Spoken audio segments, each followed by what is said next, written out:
नमस्कार दोस्तों, आप सभी का हमारे चैनल पर फिर से स्वागत है। दोस्तों, हमारी आज की कहानी का शीर्षक है गुरु का स्थान। एक राजा को पढ़ने लिखने का बहुत शौक था। एक बार उसने मंत्री परिषद के माध्यम से अपने लिए एक शिक्षक की व्यवस्था की। शिक्षक राजा को पढ़ाने के लिए आने लगा। राजा को शिक्षा ग्रहण करते हुए कई महीने बीत गए, मगर राजा को कोई लाभ नहीं हुआ। गुरु तो रोज खूब मेहनत करते थे, परंतु राजा को उस शिक्षा का कोई लाभ नहीं हो रहा था।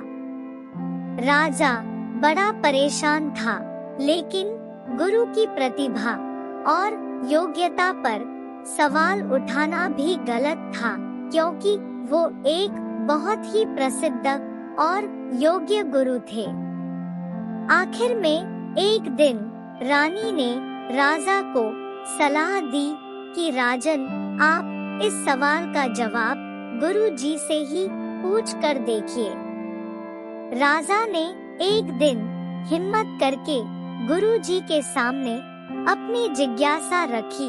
हे गुरुवर, क्षमा कीजिएगा, मैं कई महीनों से आपसे शिक्षा ग्रहण कर रहा हूँ, पर मुझे इसका कोई लाभ नहीं हो रहा है। ऐसा क्यों है?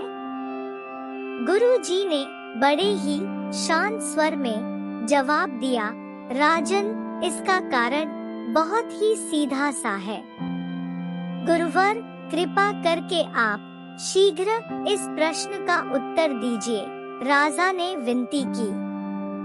गुरुजी ने कहा, राजन, बात बहुत छोटी है, परंतु आप अपने बड़े होने के अहंकार के कारण इसे समझ नहीं पा रहे हैं और परेशान व दुखी हैं। माना कि आप एक बहुत बड़े राजा हैं। आप हर दृष्टि से मुझसे पद और प्रतिष्ठा में बड़े हैं, परंतु यहाँ पर आपका और मेरा रिश्ता एक गुरु और शिष्य का है। गुरु होने के नाते मेरा स्थान आपसे उच्च होना चाहिए, परंतु आप स्वयं ऊंचे सिंहासन पर बैठते हैं और मुझे अपने से नीचे के आसन पर बैठाते हैं। बस यही एक कारण है जिससे आपको न तो कोई शिक्षा प्राप्त हो रही है और न ही कोई ज्ञान मिल रहा है। आपके राजा होने के कारण मैं आपसे यह बात नहीं कह पा रहा था। कल से अगर आप मुझे ऊंचे आसन पर बैठाएं और स्वयं नीचे बैठें, तो कोई कारण नहीं कि आप शिक्षा प्राप्त न कर पाएं।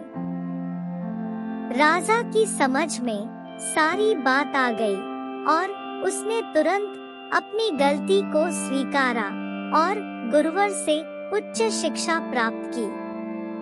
मित्रों, इस छोटी सी कहानी का सार यह है कि हम रिश्ते नाते, पद या धन वैभव किसी में भी कितने ही बड़े क्यों न हो, हम अगर अपने गुरु को उसका उचित स्थान नहीं देते तो हमारा भला होना मुश्किल है।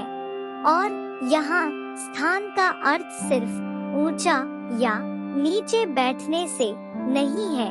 इसका सही अर्थ है कि हम अपने मन में गुरु को क्या स्थान दे रहे हैं।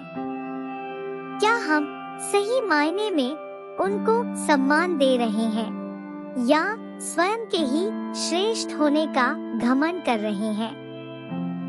अगर हम अपने गुरु या शिक्षक के प्रति हीन भावना रखेंगे, तो हमें उनकी योग्यताओं एवं अच्छाइयों का कोई लाभ नहीं मिलने वाला।